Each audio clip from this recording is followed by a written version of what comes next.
going to talk about the rod and reel combos and rod and reels to help you catch snook, starting with what I would consider the entry level rod and reels.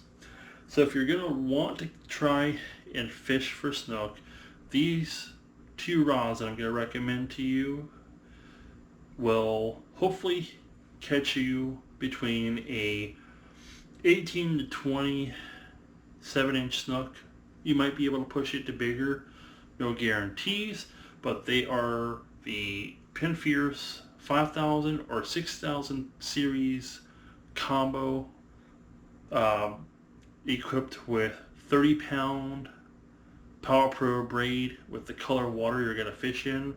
So whatever color water is the color water you're going to be fishing in the most will be the braid you would go with. If I was going to recommend you braid for Southwest Florida, mainly the Gulf of Mexico water, I would recommend you Green Moss Power Pro braid, 30-pound test. And we will be using a roughly, depending on the structure and the bait we're going to be using for those rod and reels, I would recommend anywhere from 30 pounds of either fluorocarbon or monofilament. Fluorocarbon is a lot more expensive than monofilament is. So if you're going to be fishing with a live bait on one of those Penn Fierce rod and reels, I would highly recommend that you go with a 4/0 Demon Perfect Circle hook, which pretty much looks like this here. This is known as a Perfect Demon Circle hook. It's a 4/0 circle hook, and you can find these at Walmart in most places along Southwest Florida. So if you're fishing anywhere from pretty much North Fort Myers all the way down to Fort Myers Beach, pretty much all those Walmarts within that area will probably carry these Perfect Demon hooks. Or you can just order them off the internet too. By the way, this stuff is all in the description below. Everything I'm talking about is in the description below. The names of it, I make no sales off of you buying them. And if you're going to be fishing around structure, you could use 50-pound. It's going to be pushing it for those leaders. 40-pound monofilament. I normally use between 40, 50, and 80-pound monofilament leaders. Normally I use my 80-pound or my 50-pound for my bigger snook, but for your Penn Fierce, I would recommend between 30 and 40-pound monofilament or fluorocarbon.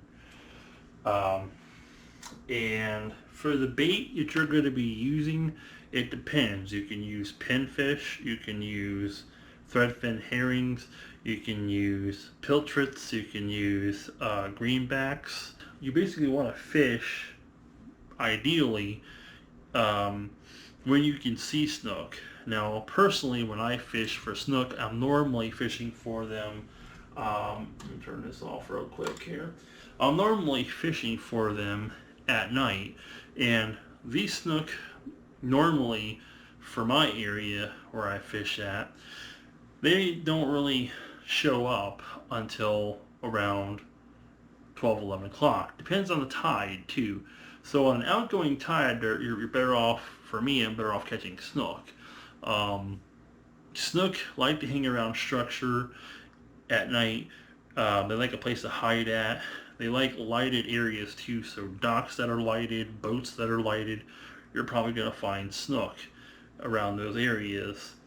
And that's places to look. Now, here's some tips for you for finding snook. If you want to try to find snook in your area, my advice to you is go on Instagram and search for snook and see where people are saying they caught these snook at, because sometimes they will hashtag an area of where they were at. So you have a general idea. They might say the location where they were. Maybe they'll even tell you where they caught it at.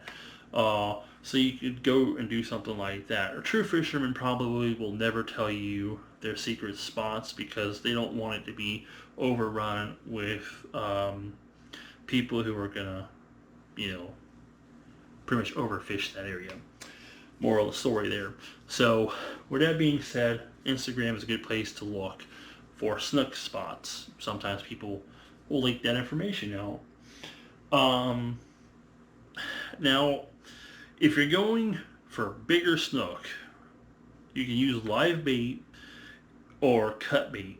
Now, if you're going to be using live bait or cut bait, the 2 or 3 most commonly used cut baits are, or live baits are, ladyfish, mullet, finger mullet, I should say, or whiting. Because ladyfish and whiting are more likely to be a better choice of a cut bait or a live bait because of the fact that they have that shiny reflection on their scales. It looks like a big bait fish. If you're going to use a ladyfish or a whiting as cut bait, you're going to need to make sure that if the bait doesn't sink, you use a sinker to keep it on the bottom. And you got to be careful too, because crabs and also catfish will eat that stuff too. So you have to kind of be careful for that stuff. Now, if you're gonna be using live baits like ladyfish or whiting, you probably want to go with something like between 8 inches or between 6 and 8 inches of bait. Like ladyfish and whiting between 6 and 8 inches are pretty good baits for most big snook. Finger mullet are good too.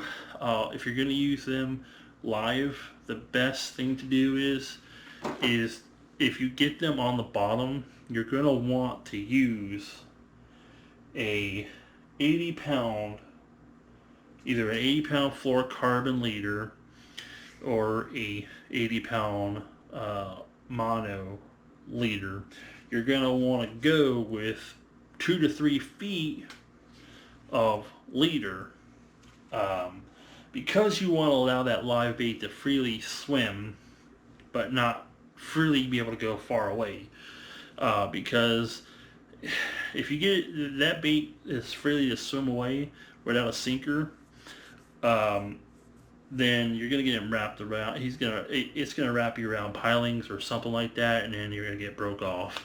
So you have to kind of be careful when you're using live bait and stuff that it's not able to wrap around a piling and then you break off. So that being said, the way you would want to rig those live baits are, depending on your bait, you could pretty much go for a live ladyfish.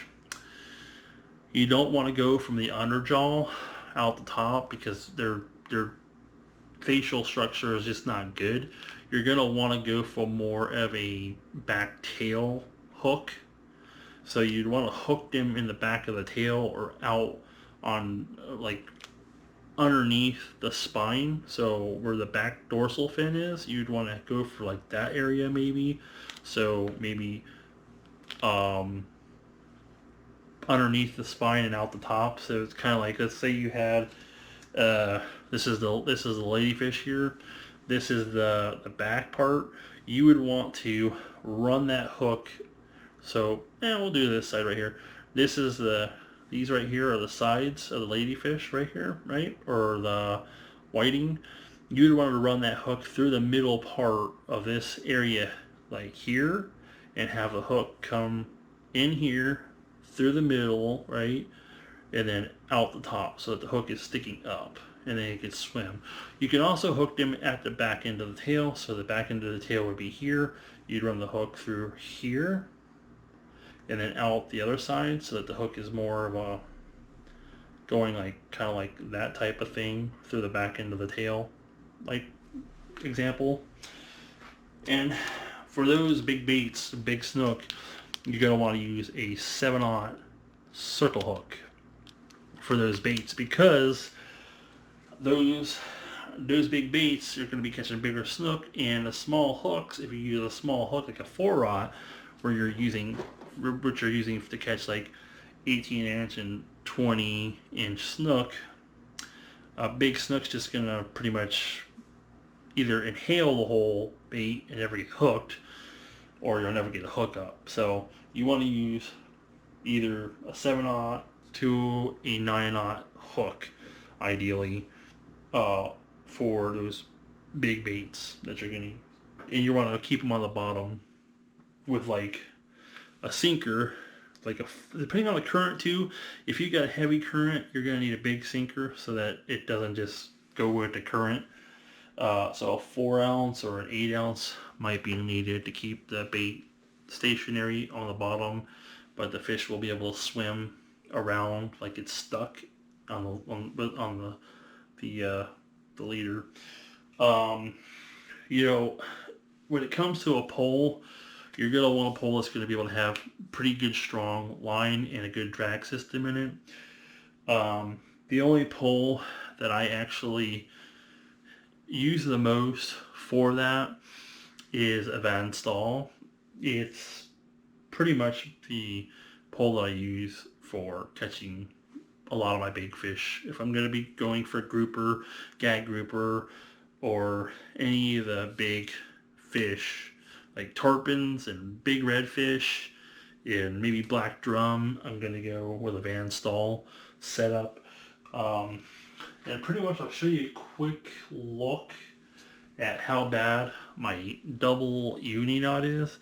But this here is what a really bad version of a double uni knot looks like. It's basically where you bring the two lines together in a single knot. So, no, they're basically tying each other together. That's what they're doing. But that is my braid attached to my 80-pound monofilament leader is what that is.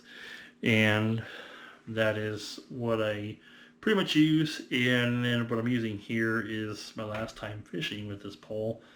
I was fishing with a small Threadfin. So this is what the 4/0 perfect circle demon hook looks like. You can find these hooks at Walmart and stuff. Normally, you probably find them online too. But the majority of the Walmarts in Southwest Florida probably sell them. But that pretty much wraps up this quick video. But I do want to mention that the best time, if I haven't said this already, is to fish for snook is during an outgoing tide, and if you see snook. If you see smaller snook, there's likely going to be bigger snook. Like I said, to find snook, check Instagram. People probably leak their locations on where they caught the snook at.